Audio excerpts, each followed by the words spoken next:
It's the Opperman Report. Join digital forensic investigator and PI Ed Opperman for an in-depth discussion of conspiracy theories, strategy of New World Order resistance, high-profile court cases in the news, and interviews with expert guests and authors on these topics and more. It's the Opperman Report. And now, here is investigator Ed Opperman.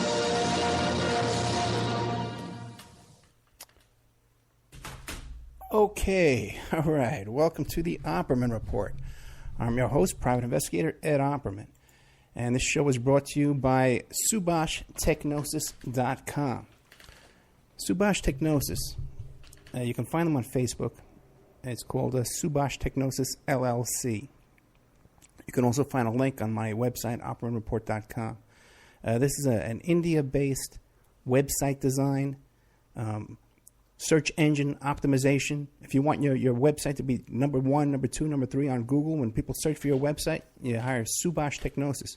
If you need a press release to promote your business, an event, or your radio show, let's say, right, or your website, you hire Subash Technosis. They can write the website, the press release for you, and then they can submit it to 100, 300 different press release websites for you. Get some attention to your business. So SubashTechnosis.com. You can check them out on Facebook. You can check them out at SubashTechnosis.com directly. Okay, also to OppermanReport.com. That's my website. That's for the radio show, where you can go, and we have a special members section with all kinds of additional content that you won't find on Friday night or on Saturday night. You can only find it at OppermanReport.com. We also have a bookstore there. And don't forget, too, we're on American Freedom Radio every Saturday afternoon. And Danny's doing all kinds of improvements to the station, working on all kinds of things. So if you want to support that, visit AmericanFreedomRadio.com and give a little hit on the donate button there to help get all the TV screens and stuff. I don't know, the guy wants to put on the video. I'm against it, but I'm a team player. I'm going with it. All right. You might remember recently we had on, I think it's Gary Knowlton, I think his name was, talking about the Vince Foster case.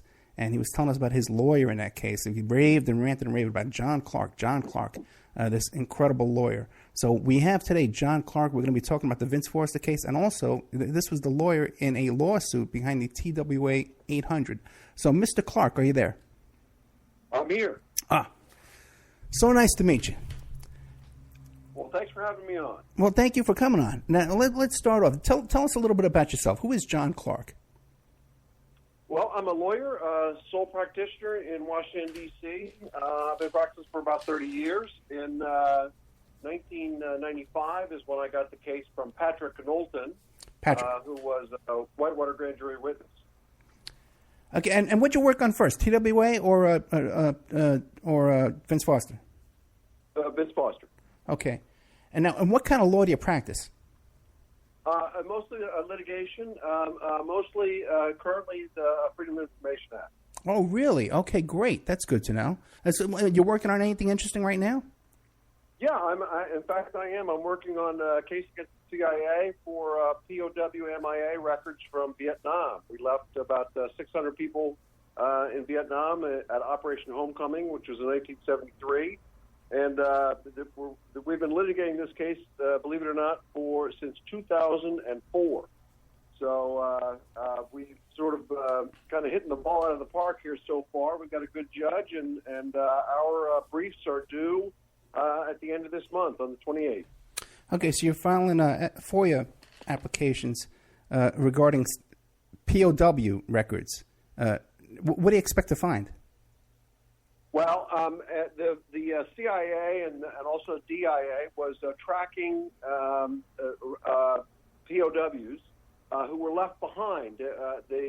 President Nixon and Henry Kissinger promised $3.25 billion to Vietnam as part of the Paris Peace Accords, but they didn't pay. So the Vietnamese and also the Laotians held back POWs as ransom for that money. They never got the money. We never got the POWs. That's 600 men that we left behind in Vietnam and in Laos. It's really a very shameful chapter in American history.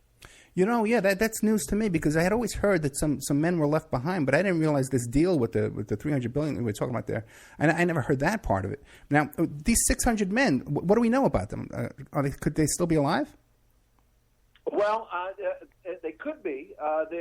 We've been getting signals from them. They pound out signals when they can, and there are over 1,400 first-hand live sighting reports, 2,000 second-hand live sighting reports, and we also have authenticator codes. They have that they marked out in fields. And was picked up by satellite. So we don't know whether or not there are any alive today. It quite possibly could be. Apparently, the Laotians are not the types who to take people out and just execute them. It's just not in their nature.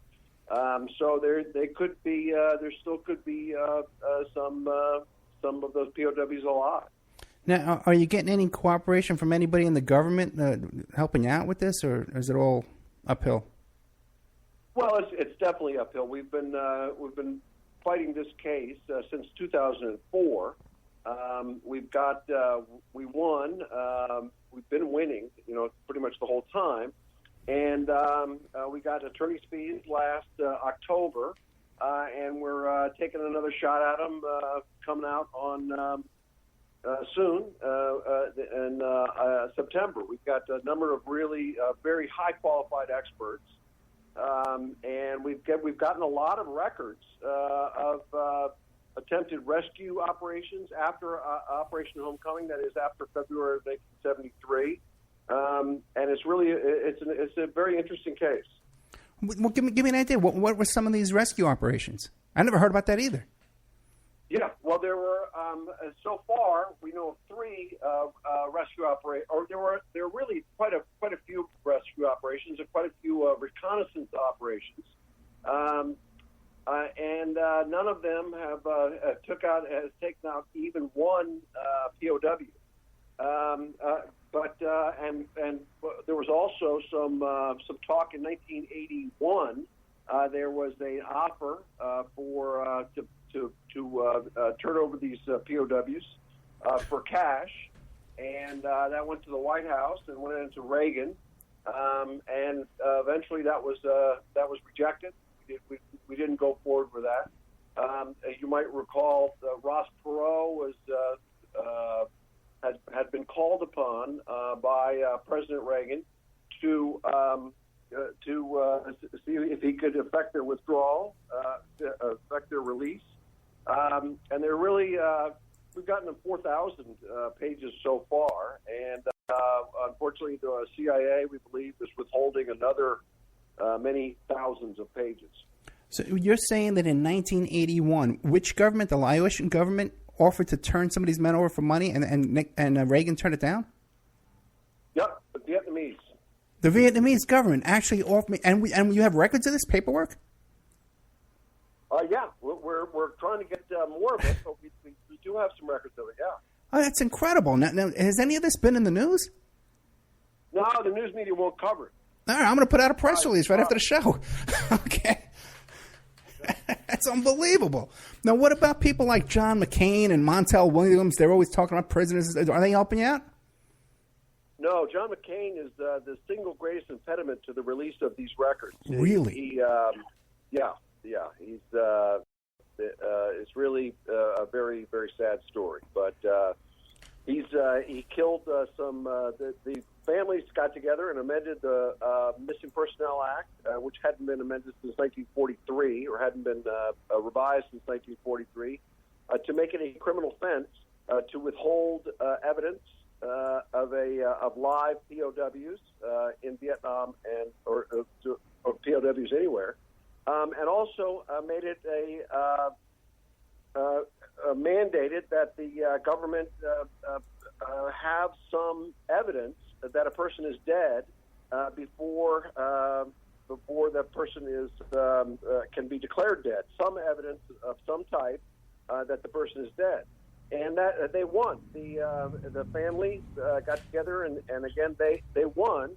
And then as part of a Defense Reauthorization Act, John McCain inserted a provision in that, a rider, that killed that legislation.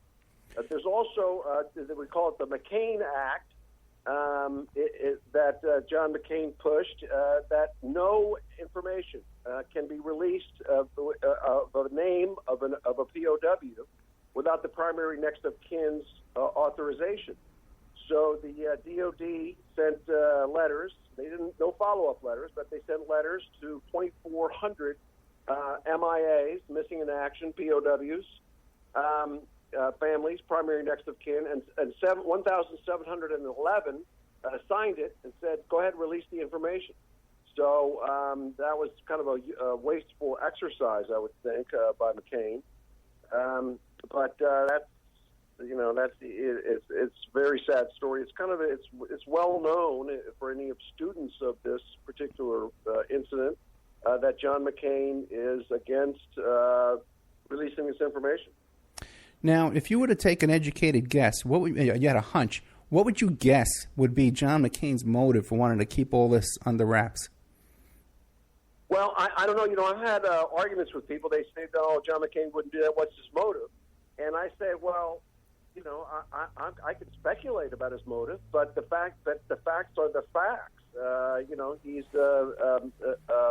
He was an impediment during they had a select committee in 1991 through 1993, and he was insisted on being a member of that, and he was an obstructionist. We have an affidavit from Bob Smith, Senator Bob Smith, former Senator Bob Smith, who was the vice chairman of that committee, and he said that he fought McCain to the point of exhaustion. That's a quote on trying to get these records released. As far as his motives, I really don't know. I do know that he made 36 tapes, propaganda tapes, when he was a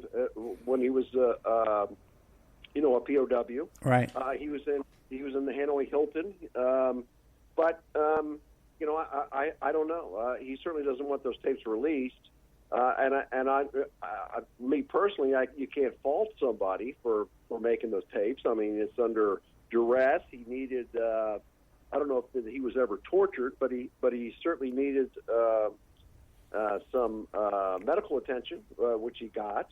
At the time that he was in the hospital, he was the only POW to be treated in the hospital at the time. So I don't know.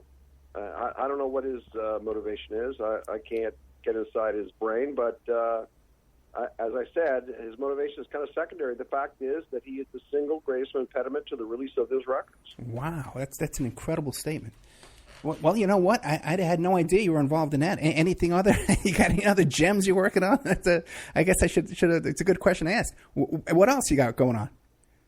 Well, as far as FOIA cases that people might be interested, that's about it. And then I filed we had a lot of litigation in the Vince Foster case, right, including a FOIA case, and we also had a FOIA case where we enjoyed some success. In fact, a great deal of success in the Central District of California, and we kind of hit the ball out of the park in that case. So we can talk about that a little bit later if you want to talk about Vince Foster first. Okay, yeah, let's get into Vince Foster. Now, I guess we can start. Now, Patrick Knowlton, not Gary Knowlton. I was thinking of Gary Knoll, the nutritionist. But Patrick Knowlton was a great guest on the show. Now, how did you become involved with Patrick? Well, Patrick and I live in the same apartment building. Patrick recently moved, but we lived in the same apartment building. We were kind of acquaintances, about the same age, and we...